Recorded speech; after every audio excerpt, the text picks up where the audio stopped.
what did you do different? Because you're still active. You still believe? Yeah. I think what I didn't do differently is I didn't do anything differently. If that makes sense. There's the sound bite. There it is. Like when I was making Blades of Glory, you know, there's a movie like the script, the production, when you're there on set, you're with Will Ferrell. You're like, this is gonna be a home run. Like, this makes sense. It's obvious. Yeah. Whereas Napoleon was like, okay, it worked as a short film. It worked as a 60 millimeter black and white. Like, this is color, this is film stock. Is it gonna come off boring and just not work timing? Because it's a slow paced kind of like, so it's long and slow, but it just has a vibe that may not translate. Again, it just had this rawness, and we shot it in black and white. It was like a wide 60 millimeter black and white and kind of white fisheye lens a little bit. So everything just had this almost home video quality that just made it feel real. Like you really are just watching real people and you're just capturing them.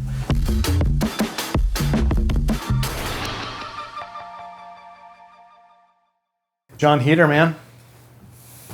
Tried to get you for a while. It's not gonna happen. Wait, it's happening. It's happening tonight, right now. Gosh, I think I met you in like 2012 or 13. On the 2012 it would have been, I think, when we did Caperkind. Caperkind, which was like a 15-minute short. Just a little short, yeah. We tried to Whit Hertford back in the day. We tried to establish like a little, almost like, not a film community per se, but almost like get this cast of characters, do the short, turn it into a feature, but maybe make other shorts, maybe make a TV show. It was a fun idea. It's kind of like this approach to making, it was called the Caperkind. It's almost like Ocean's 11 for like greaseballs. Yeah. You know, like. Wait, who are you? Honest Abe? Was that your name in that? Honest Abe. Was that your name it was? I think it was. They each had like a nickname and everybody had their part. And so it was almost, he was trying to package it like it was this oddball, you know, cast of characters who are going on these capers and pulling off heists or things like that.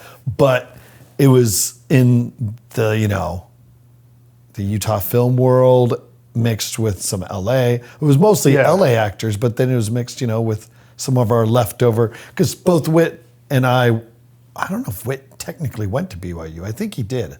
I don't know if he did. Yeah, but you know. But you were living in California at the time, so you came into town. At that point, yeah. But it's like all our connections that we had made, you know, in Utah during film school there, kind of spilling over to when Whit was involved deeply in Upright Citizens, UCB Upright Citizens Brigade, and making a bunch of like comedic. Kyle Mooney was, you know. Was he in that one too? Was Kyle Mooney was one of the crew. Oh, I didn't know. Did you know him? Have you met him personally? I didn't know him beforehand. Yeah. Have you met him since? I haven't seen him since we shot that. No. Oh, that's cool. Hey, but you were on a snowmobile, weren't you? Was that one of your scenes? Yeah, I get to ride a snowmobile. Heber and after that. Well, that was fun. And then I remember we went out to lunch after that, and then we've kind of stayed in touch, but nothing too serious. But now we're in Houston. Yeah. This is random. I mean, most of the time I'm in my I know, studio. the only time you're gonna, No, I come down to Utah often, and I think it just fell through last time, but I was like, I hadn't been back to Utah in so long, like for anything. And then I shot this movie during COVID, and then, you know, coming out for the premiere of that in Utah, we actually shot in Arizona, but then the premiere we did in Utah. Yeah. And then right after that, I had another thing in Utah, and then I had another thing. So it's like I've been going back more often the last number of years. Yeah. So I thought that was going to work. What are you doing mostly these days besides me dragging you around doing documentaries on things? I told you already. Why are you repeating these questions? That was the pre-tape. For all those who do not know or are aware, you know, because as people in my position nowadays, you know, obviously an actor like myself of this caliber, and I say this caliber. Yeah, what does that mean? Quote unquote, meaning I'm about to explain it. The kind of actor where people now come to me and like, oh my gosh, so what are you doing now? And I'm like, oh, I'm still acting. They're, okay. You don't sell insurance? I'm like, yeah, you just got to look more closely. I still act. Do voiceover, do movies. And it's, mostly independent stuff because that's, I want to say, I truly love making independent films, and it's so fun. And it's not even I have to force myself to say it, and yet there's no other option. I'm not, they're the only ones knocking on my door. So yes, there's maybe other options, but I absolutely love making independent films, and we shoot them all over the world and all over the country. So yeah, still acting and still doing all that stuff. And you're a dad. How many kids do you have? 4. What are their ages? 17, 15, 11, and 7. That took too long to remember. 4 kids. That's a lot, though. So obviously, people know you from Napoleon Dynamite. It's probably pretty rare for someone to have such a huge hit for their first movie. Was that your first feature? Yeah. What did you done before that? Nothing professionally. Shorts? Just shorts at BYU. I had done, honestly, before that, kind of only because, maybe some people have heard this a million times and I don't need to repeat the story. But it started when we started with the short film of Napoleon, which was called Peluca. And that was back in 2000. I still haven't seen that. I really want to. Well, it's really good. It's better than the feature, but it's only 7 minutes long. But it's even more authentic. Okay, you told me that, and I asked you, I can't remember why you think it's better than the feature. What was there's a key? To me, I think the spirit of what those projects, what Jared was trying to do, I almost feel like he would agree with me. He was just trying to capture real life in Preston, Idaho, where he grew up. Jared Hess is the director. Jared Hess is the director. Writer-director, his wife co-wrote it. And he was just trying to capture that slice of life and the kind of kids and the characters. And so when we shot it in 2001, the short film, it was just more authentic. The actual kid who played Pedro in that one was a high school student from Preston High School. How did they find him? They just went to Preston High School and I think they put up a couple sheet papers that said auditions this Saturday at 4:00 in the that kind of. I think he just knew a couple who'd be interested in being this. So he just did I honestly think he did a few minor auditions because there's only 3 characters in the short film. It's just me, Pedro, and this other adjacent Pedro character named Gale. And he was kind of he took both characters and made them one in the feature movie, Pedro. Okay. So there's 3 actors in the short? Basically, yeah, just the 3 of us. And then there's one other kid that he used in the feature, the Randy character, who's always grabbing me and stuff. So it was, to me, it's just more real because, everybody was actually kids in that. I was closer to, we shot it 2 years earlier than the film. Oh, seriously? So yeah, that was 2001. So, I was still pretty young and thinner and more looking like a teen. And my perm was better, way better for the short. Why was it so much better? Because my friend did it, and she made a really, really tight perm. And it was exactly what we were looking for, that very natural, tight, unruly, look of bedhead meets, pube curly. and it looked, and it just looked so natural and real. And then when we redid it for the feature, my friend had already moved, and we went to a Dallas Roberts school for hair, and these 2 students who didn't know the reference or anything. I was like, you got to make it, use the red rods. The red rods are the tightest. And they didn't understand. No, I think you're going to want this. And then it wasn't very good. We had to re-perm it for the film. You did? And my hair almost fell out. It was just oh my God, it was, what do you mean almost felt like? It was actually. Well, they were afraid it was you don't perm something that's already been permed that soon. Because I got it was a week later, or not even a week later, a few days later. And that's so much chemicals in your hair could, ruin your hair. Yeah. Did it hurt your scalp? Stung maybe a little bit, but that's only when you're first doing it. After that, it's fine. And then the only thing that hurt after that were the bugs nesting in my scalp because I wasn't allowed to shampoo my hair for 2 weeks. Because you're shooting for 2 weeks, right? No, we shot for 4 weeks. So we shampooed my hair once during the production because they were worried it was going to like loosen the curls and it was going to lose the perm. I mean, it was this whole thing. I mean, it works for the film. People love it. But if you watch the short, that perm is glorious. Yeah. And then I wore these glasses that were actual prescription glasses. So they made my eyes look all funky, but not in a goofy way. More like, again, it just had this rawness. And we shot it in black and white. It was like a 60 millimeter black and white and kind of white fisheye lens a little bit. So everything just had this almost home video quality that just made it feel real. Like you really are just watching real people and you're just capturing them. What was the music like for the short? The short, music-wise, it was Burt Bacharach. Is it really? Yeah. We just used some Burt Bacharach. What? Because it's a student film. Yeah, you can use any film. Yeah, you can use any music. Oh, that's so we just had Burt Bacharach playing. It was awesome. So why did we go to that? Because we were talking about we're talking about your career. Yeah, and then also that was the first thing. Yeah, and when Jared came to me about that, I had done one other film, student film, that was like our intermediate production class at BYU. And that's actually a lot of the guys who were involved in Napoleon were in that class. That was like our core group that you get to know, you're going along the same track as them. Is that where you met Jared Hess? No, Jared was actually the year after us. So you're older than him. Yes, and like by a year, I think. Yeah. And then, but Jeremy Kuhn, who produced the movie, our first, second AD, some of our sound guys, all those guys, a lot of them were from that class. So, and they've all gone on and, done working in the Utah film industry.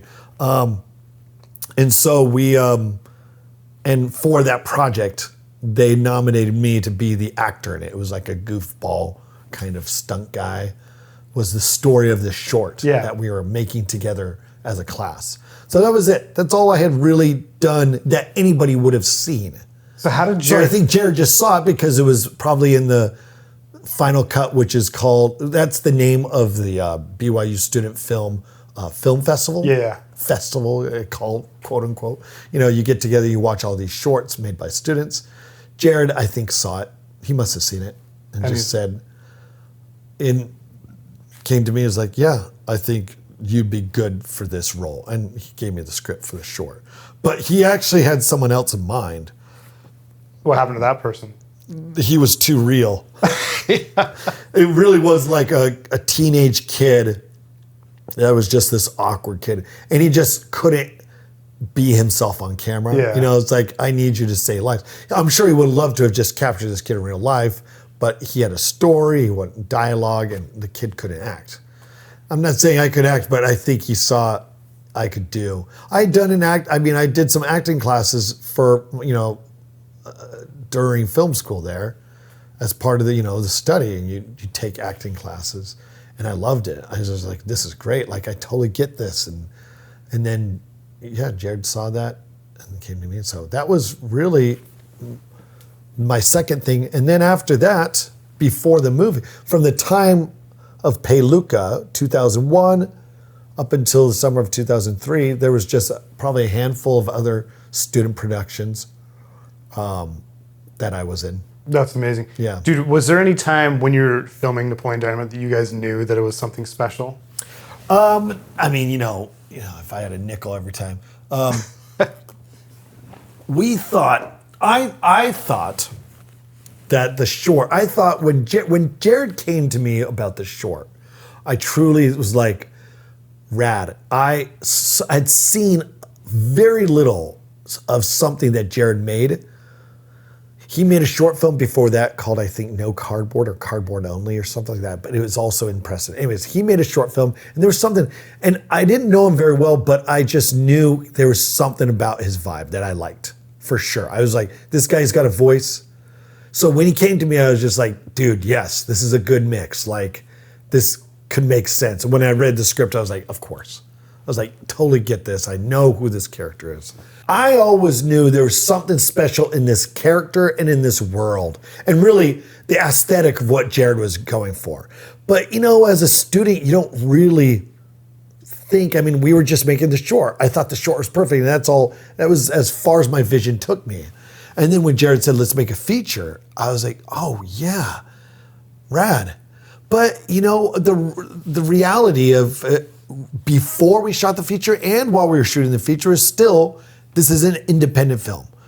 We may make this movie, it may have the same vibe as the short, but it's an independent film. Nobody may ever see it. So it's just about exposure. It's like whether or not people will see it. Like if you're guaranteed, you know, you could ask that, like, did you know it was going to be hit when you put something, a studio made film in theaters? Some are hits, some are flops. Yeah. But they're given the chance and everybody will go see it and they'll get panned by the critics right away or lauded by, you know. Yeah. But ours was just like, well, for all we know, this might get in a few film festivals and I don't know. But I thought, like, even making during shooting, yeah, we were all like, okay, this is something different and weird. But when you're actually making it, you're like, this is not obvious. What do you mean by not obvious? Because like when you're making, like when I was making Blades of Glory, Yeah. you know, there's a movie, like the script, the production, when you're there on set, you're with Will Ferrell. You're like, this is going to be a home run. Like, yeah, this makes sense. It's obvious. Yeah. Whereas Napoleon was like, okay, it worked as a short film. It worked as a 60 millimeter black and white. Like, this is color. This is film stock. You got these other characters. Does it come off too goofy? Does it come off not realistic? Is it going to come off boring and just not work timing? Because it's a slow paced kind of like, so it's long and slow, but it just has a vibe that may not translate well with just a simple different switch of the lens or, you know what I mean? Yeah. Like, so we just, even I mean, ever since that, I've always been that way with almost every film I've made. It's just like, you never know until you see the finished product. You never know. And I thought there's chances, and I did think there was definitely funny things when we were shooting it. We were quoting the movie as soon as we'd be finished shooting a scene, we'd start quoting it. So we're like, dude, there's funny stuff there. But in the edit, is it gonna work? Our audience is gonna get it. And I honestly thought, and I think a lot of us thought, yeah, I think like the indie crowd might get this, like 20 to 30-year-olds. People are like film students, young, hipster crowds. I honestly, that's kind of as far as I thought. I didn't ever think kids would like this movie. I never thought kids would be into this. They're obsessed. My kids are obsessed. Like yeah, I see kids, but even like, not even just kids, like old people. Like senior citizens, like everybody, like family. I never thought of it as a family film, which is a very weird thing to say. I get it, like I hear that now, and it's always been a hard one for me because from my perspective at home, it's not a family film at home. Like my kids and family don't want to like, let's sit down for a good old Napoleon Dynamite. Because to them, Napoleon Dynamite is not a movie. It's a buzzword that they grew up hearing people say around me. Yeah. They knew they could get a reaction. Oh, if we hear Napoleon Dynamite, it's because someone's recognized Dad. Yeah. You know what I mean? It's got a completely different flavor to it. So they're not like only my youngest daughter, she was like, she has to watch it. And so she says she likes it. But like my other kids, I mean, she'll grow out of it pretty quickly because they're not like, oh, let's sit down and watch Napoleon. They don't think of it that way. They're just like, it's too connected to this reaction that people have around me. And they get a kick out of it. But I think, if it was a different family, different whatever, you know what I mean? For sure. Like, it feels like, I don't know. It was very weird to think of it as a family film. And then it wasn't until after, when people were just, everybody was like, oh, this is our Christmas movie. Every Christmas, the family, like you hear that a lot. The Christmas thing is the thing that gets you, because it's like, it's the film that we can all watch together. We sit and we all watch it and we enjoy it. You all know the Not lines. only is it clean and it's like, but you don't think of it as like a clean, squeaky, like family film. You don't even think of it as a family film. That was the beauty of it. It felt like an edgy indie comedy that just so happened to be, appropriate for all audiences, essentially. Yeah. Like people were just like, like it's a one film my dad and I can watch together. Like my dad's an old farmer. He doesn't laugh at anything except for when With animals fight, you know, like a Lyle type, like, it's those kind of guys. They're like, "Come on, Dad," but this movie he'll laugh at. This movie he'll laugh at, and there's one way we can bond. I love it. You know, so it's really cool. Okay, tell me, I'm so curious because you said you shot for 4 weeks. Do you remember like your favorite day on production, or a moment or time that was like memorable? It was really. I mean, every day felt the same. It was all like, not in a bad way. It was just, you know, it was. I say work. It was so fun to do. Because it was simple and everybody's kind of like, all right, it's our first movie, but it wasn't like super, super difficult like camera setups or anything like that. We're just there, but we had a lot to shoot. I mean, 22 days. We shot in 22 days. And so we're like, okay, we're getting through this scene and we'd do like a couple scenes, but we'd rehearse a little bit. People are laughing. The crew's like into it, but they're also focused because they're all students. This is not like some seasoned Hollywood crew. So they're kind of focused as well as like, I got to do my part. I got to get it right. As we are kind of thinking the same thing, like, what are we making? Me and the other actors are kind of like, this is so, especially the other actors who weren't part of this joke from the get-go. Yeah. Like Jared and myself and some of the crew who, I mean, I say nobody worked on the short film except for like a boom operator. Jared shot it, so we had 2 other guys. So, but they had all seen it. We all went to school together. Yeah. We all got it. But everybody else was like, you know, especially the other actors, like just kind of like getting to know each other. Yeah. Aaron Rule, who plays Kip, like he was also a student as well. But yeah, like every day just felt like, okay, we're just the next thing, run around. I mean, I think there wasn't one specific day that really stood out to me. It was just, it all kind of felt, every day really did feel the same. I mean, every time we shot at the school felt like the most, like, okay, we're home because we had a lot to shoot in the school. It was indoors and it was a real high school. It wasn't a set. Yeah. I mean, nothing was a set. Dude, those lockers, those are like timeless. Those Yeah, colors. we painted those. Oh, you did? Yeah. Oh, so they interesting. kept it up. They kept it? Is it Yeah. still, do you know if it's still there? Yeah, it's still there. Oh, that's awesome. Yeah, I just went there for the first time in 20 years this year. It's like a reunion or something? Well, we did a show. Efren and I were there. We did a show in, He plays Pedro. in Logan. Yeah, we did a show in Logan, and so it's the closest big yeah. city Yeah. to Preston. So we drove in there for like a couple hours in the afternoon, ran around all the sites, reminisced, took pictures. It was awesome. That's really cool. Yeah. Okay, so you growing up, what I understand is you were in film school, but were you planning on being an actor? Like, what was your plan? Closest thing to a plan really was like, I wanted to make movies. I wanted to get into Hollywood. What aspect of That's- it? Like directing, or what did you know?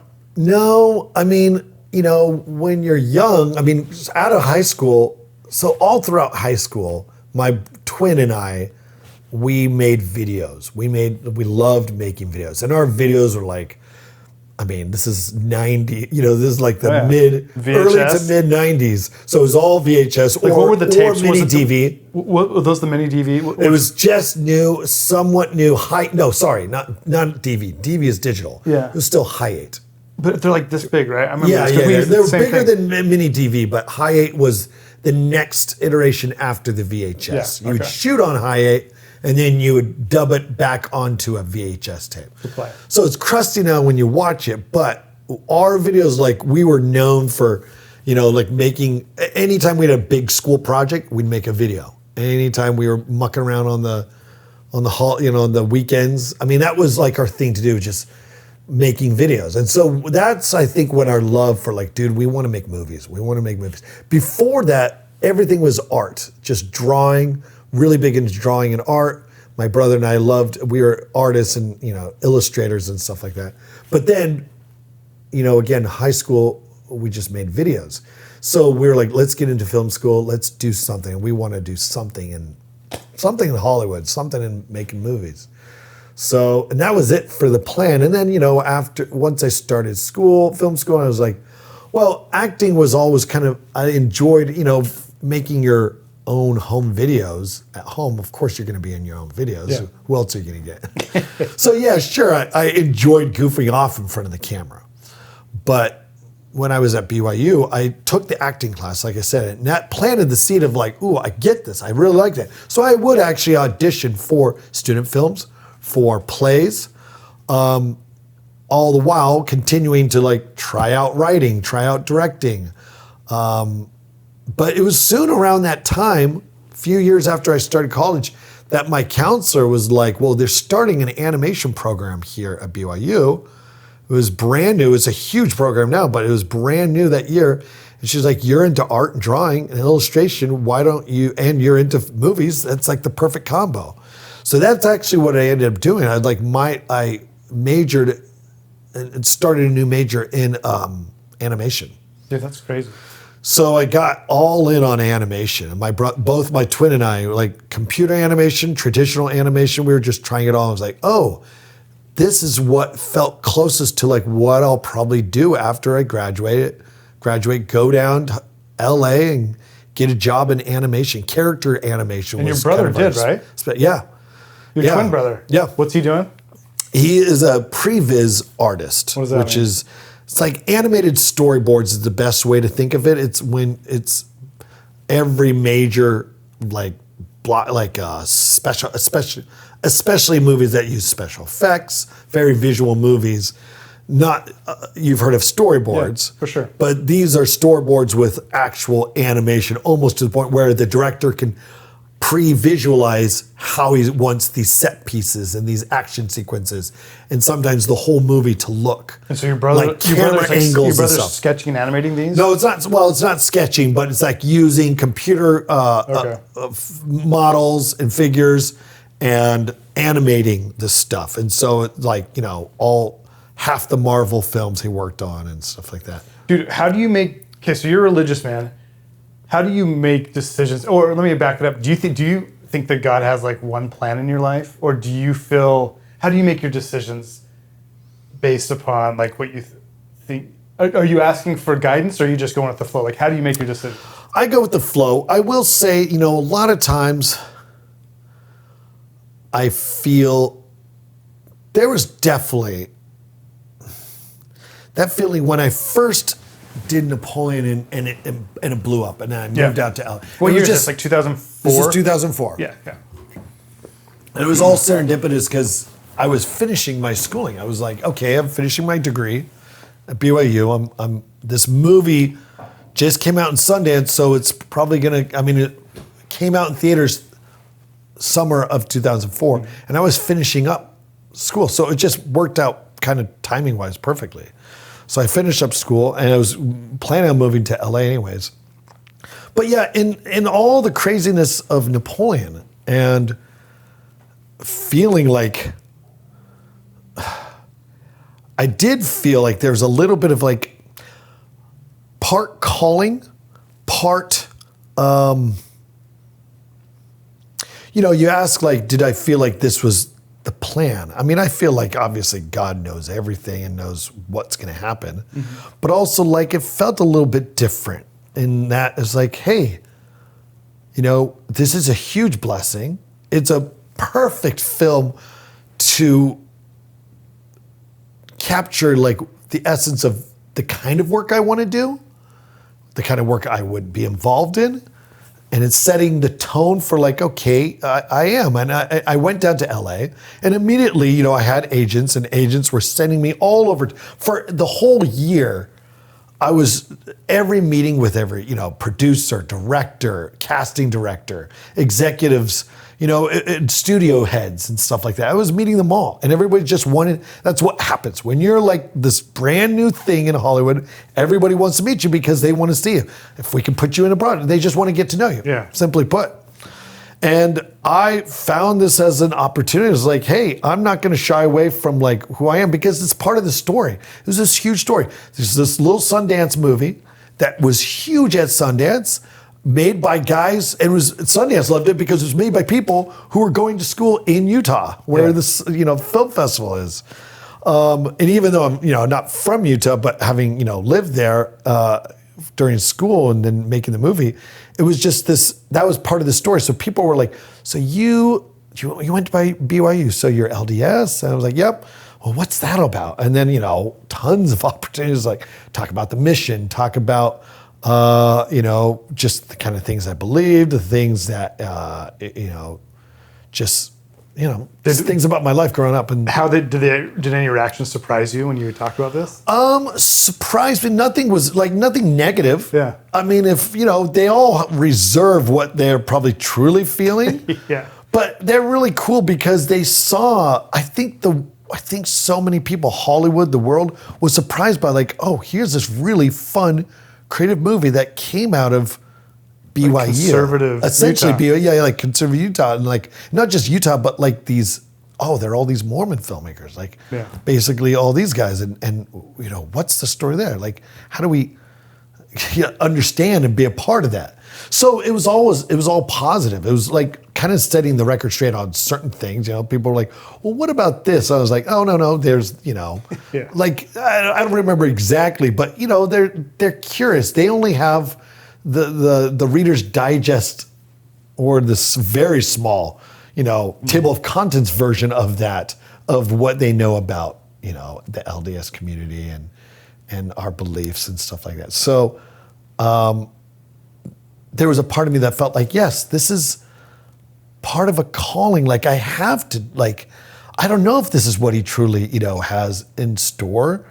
Because, years later, where my star has faded a bit and I'm not doing huge studio films. And part of me is like, well, is that, due to a combination of I said no a lot. I said no a lot early on. I mean, I can remember specifically, there were meetings where at CAA, which is like the #1 Hollywood talent agency in LA, and I was repped by them. And you have a couple of these meetings, these roundtable meetings, where you go in and you sit down and you have almost all the head agents sitting around a table pitching you all these ideas. And they're not pitchers, but they are pitching them because these are projects that are basically, they have their hands on the scripts and they're ready to go. If you have a talent attached who's interested, you go to any number of local studios and they're like, yep, let's greenlight it and let's go.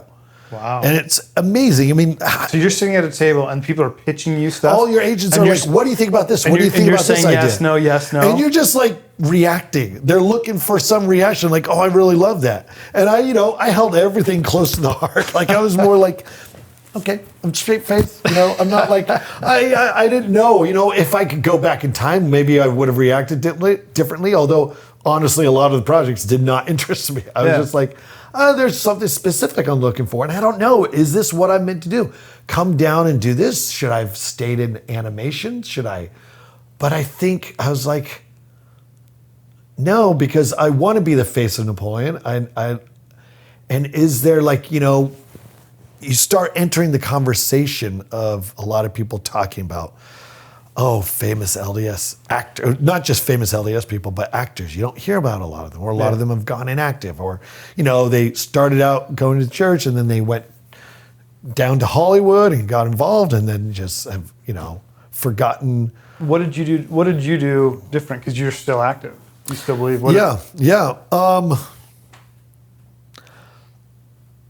I think what I didn't do differently is I didn't do anything differently.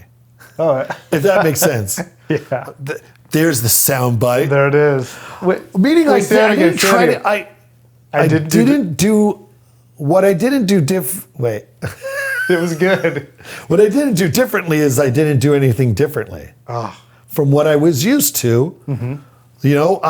I was semi-prepared. I mean, when I shot the movie was done. It was getting ready to come out in Sundance. Mm-hmm. And my oldest brother, he had tried going down to LA to be an actor, actually. Funny enough, in our family, he was always the one that was like the lead of every high school play. He was the good-looking one. He was really like just the star.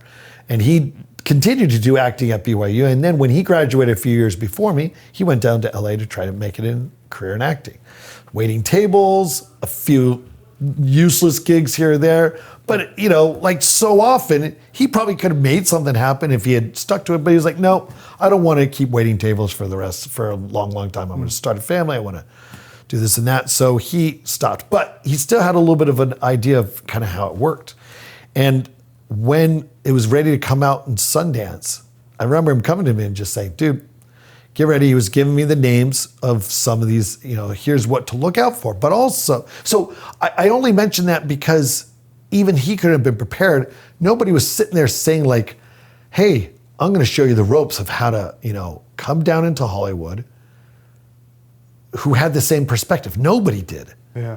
I mean, some people might have had the perspective, but they, would have, they left the church. And it wasn't like I was thinking, uh-oh, here I go. Got to go to LA. Am I going to leave the church? No, I mean, I didn't think of that way. I was just like, well, this is, life to be normal. And I don't want to change who I was. I remember early on when I was getting ready to go on my mission. And this was like after a year at BYU, but just a year. And I, went home for the summer, I worked, save up money, then got my call, was getting ready to go. And I remember some of my high school friends, one of my high school friends who was, she wasn't a member, but was very excited for me. But also, I just remember always saying like, "Don't change, like don't change." Saying when I was ready to leave everyone for 2 years, and it wasn't a dig on the church per se. It was just like, probably had seen my brother felt like my oldest brother felt a little bit like a different person when he came off his mission. Mm-hmm. Not in a bad way, but it was just like, oh, he was like a punk before. Now he's just so peaceful. It is a life-changing experience, though. It is a life-changing experience. Yeah. And I was just like, I don't think I'm going to be, I'll be the same person. I'll be the same person, but I'll have grown.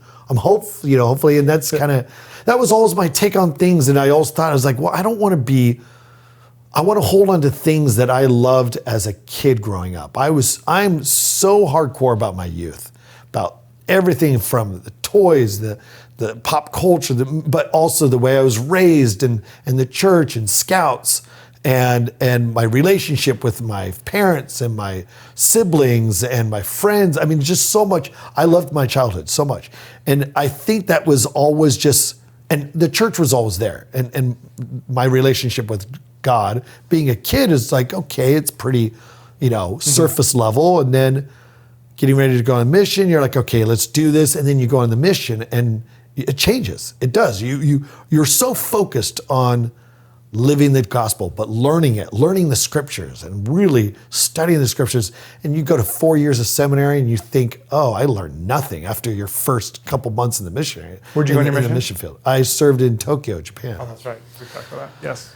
And so I loved the mission beyond anything. Like it was just the most amazing experience. And I grew. I didn't change. I grew my understanding as an adult, so many things about me, whilst holding on to all those special things from my youth that have always tried to always hold on to. Not just like the memories, but like the things that you aspire, that you want to do. And so to me, like, getting ready to go into Hollywood and getting ready for this, like, again, my brother, when he was just like, you might want to get ready because your life is, Jared said the same thing. Even though he didn't have the experience, he knew it was coming. He was like, if this picks up, like your life is about to change. And I was like, okay, well, we'll see how well the film does. Yeah. And then of course at Sundance, that was a span of like a week. We were about at Sundance, less than a week. Like 4 or 5 days. But in those 4 or 5 days, I saw everything was like about to change. Yeah. It's a whirlwind. I was like, okay. And again, I didn't have anyone to hold my hand, but I did. There's a soundbite. But I did have someone to hold my hand. But seriously, that's what it was. There was no one though with the same perspective, but to me, I was like, well, this is easy. I'm just gonna be me. But I'm curious, like, why is it so important to you to hold on to that? It was important because I think, the way it harkens back to what I'm saying, like how I was as a youth. And I think I had a good life, provided by my parents who were strong in the church and remain strong to this day.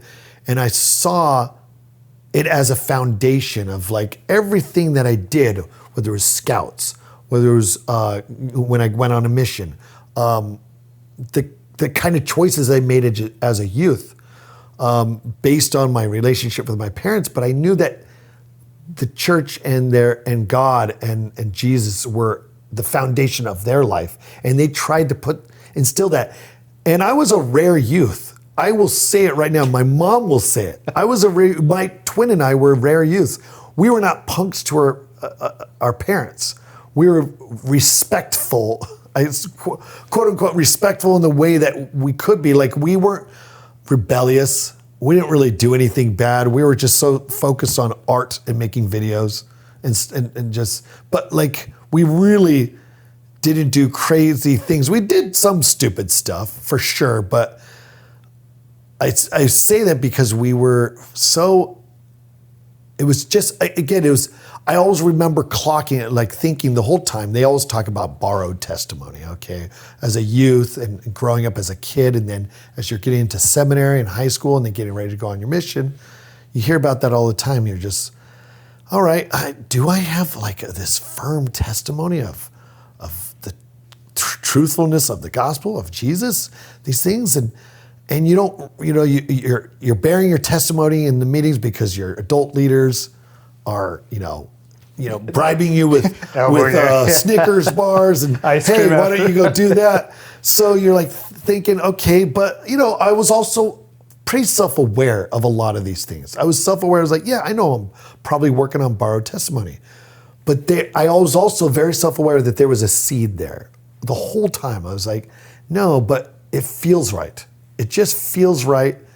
And while the Spirit was never like, some people, it just hits them hard and it goes right into their chest. And I never felt like I had that. I always felt like, and yet it spoke to me like in a still and small voice, like very, very quietly, but it's like, that seed was there and I could sense the seed. I knew it was like, and it was important because I liked who I was.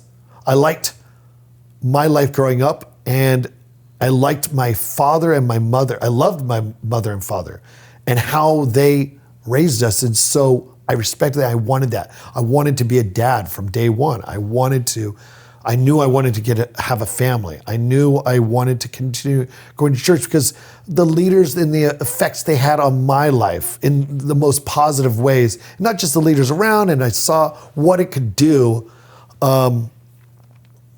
And so, I think of some of these core people in my life, my father being one of them, my mission president being another one. And he was Japanese. He had terrible English.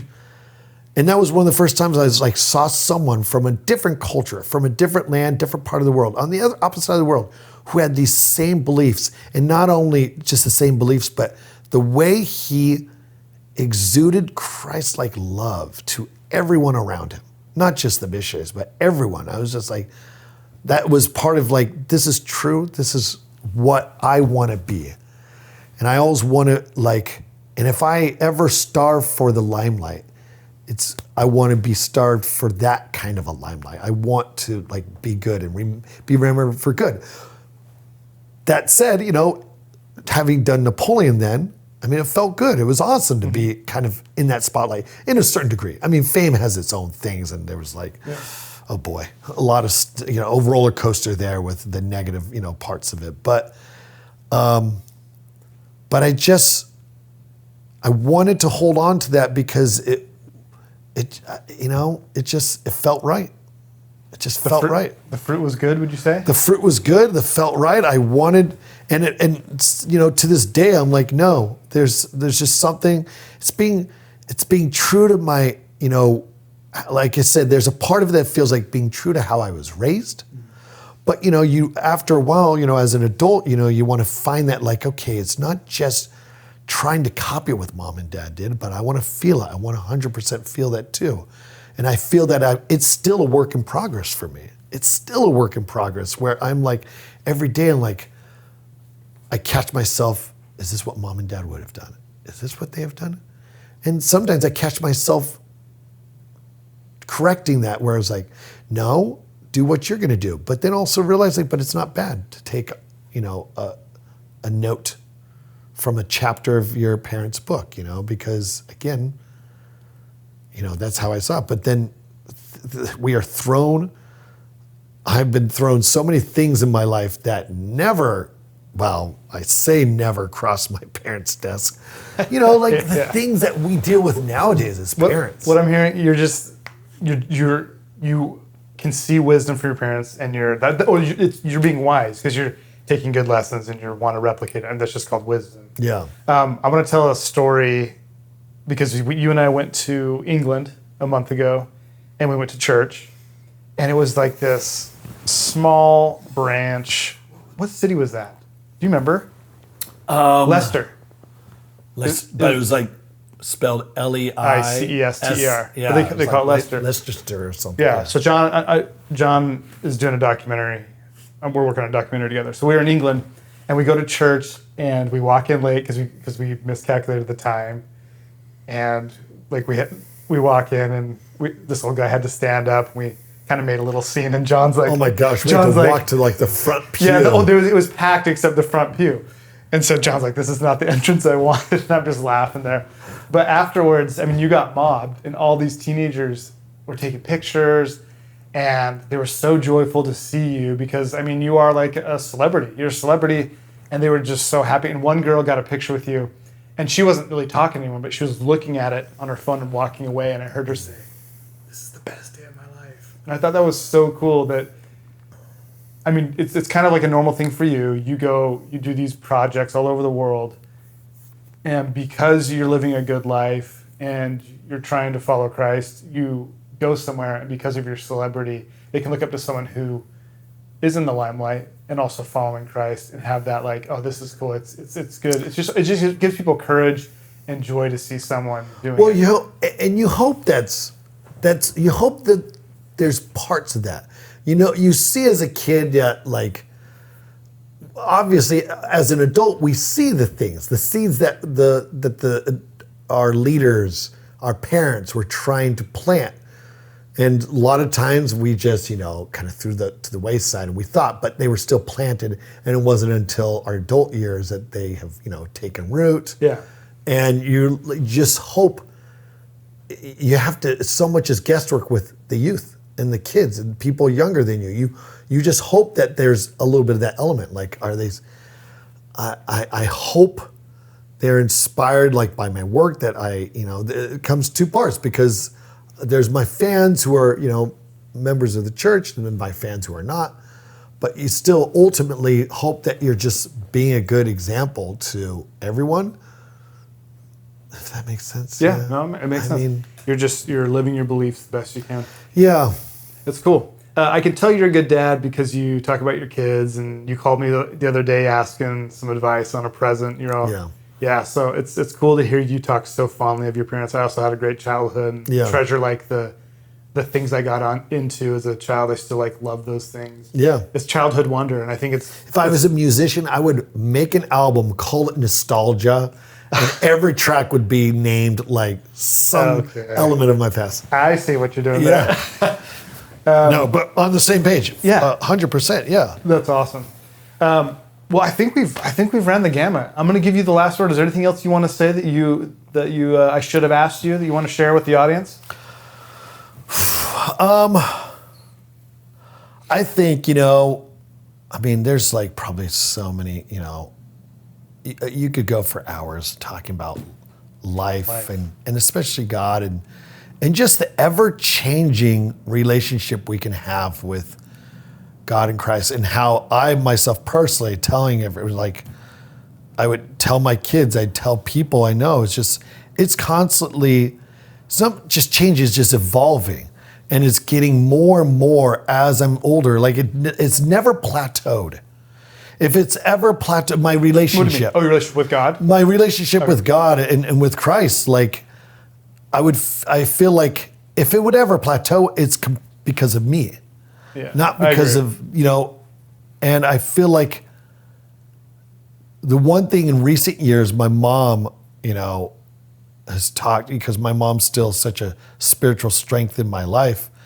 And, she has, said it over and over, and we've heard this all the time growing up, is that, your testimony is like a muscle. You just like everything with your faith, you have to exercise. You have to exercise. You keep, working at it and not just taking it for granted, because it can easily atrophy and slip away without any work. And it's not, the beauty of my testimony is there has been many years in my adult life where I didn't work out, where I just was like, and I was still going to church. I was blindly taking those steps, but not putting in the same amount. It's kind of like, it's almost how a perfect metaphor for, not a metaphor, but it's paralleled my real physical workout. It's your body, right? It's my real physical workout. I was blessed with a healthy body. Let's put it that way. A healthy body where I've done minimal workouts. There's been, waves in my life where I really got in shape, and then huge, probably bigger waves where I was like, okay, I think those are called lulls. I stay active, but not like hitting the gym or anything like that. And what do most of us say? Like, yeah, I should probably be getting to the gym. I need to get back into my routine, And that's almost the same with me. And that's where I wish I was an example. I wish people weren't watching me, because I was like, I'd be going to church and barely saying prayers, but that was it, And then there's times I was like, no, let's dive. Those few times, those phases when I really got into working out, both same way, and getting into the scriptures and studying them and really just like, drinking it up. And you feel like when you start working out both ways, you just feel so much better. You feel so much better. And you learn something about yourself each one of those phases, and it can grow. And so it's just, for me, it's like I've learned that I've taken so much for granted over my adult years, during my adult years, that I don't want to do that anymore. And I feel like I have set myself on a better path when it comes to, there's still a lot I got to work on. I say that almost like it sounds like a humble brag. Like, no. Like, well, if we really got into it, I'd be like, oh my gosh, I really am. This is just my form of bearing testimony that I like. The rewards are there, and it's the same feeling I had even when I was in high school, where I felt like, sometimes I don't fully understand but that seed is there, and I feel it. I can feel it. Sometimes it's, there's parts of that seed that has turned into branches and trunks and trees. And then sometimes it feels like it's just a phantom branch, and I can still feel the seed that it all came from. Dude, I love this. You've essentially like paid this amazing tribute to your parents. Like, they just planted seeds, they cared about you, which now you're doing it. And now most people who listen to this podcast are people our age who have families. Yeah. And so I think it cannot be overstated how essential it is to plant seeds and to do your best to be consistent, to stay close to God, because your children will have great experiences. And whether they resonate at the time or not, like as a teenager, like I remember getting it for scriptures and I hated it. Yeah. But it said, like, I knew my dad believed, and that gave me strength to want to give that to my children. Yeah. Believe for myself. Yeah. So, all right. Well, I loved where this ended up, man. Thank you for joining me in Houston, out of all places, for this conversation. This godless land needs more God. Yeah, thanks, John. Yeah, man.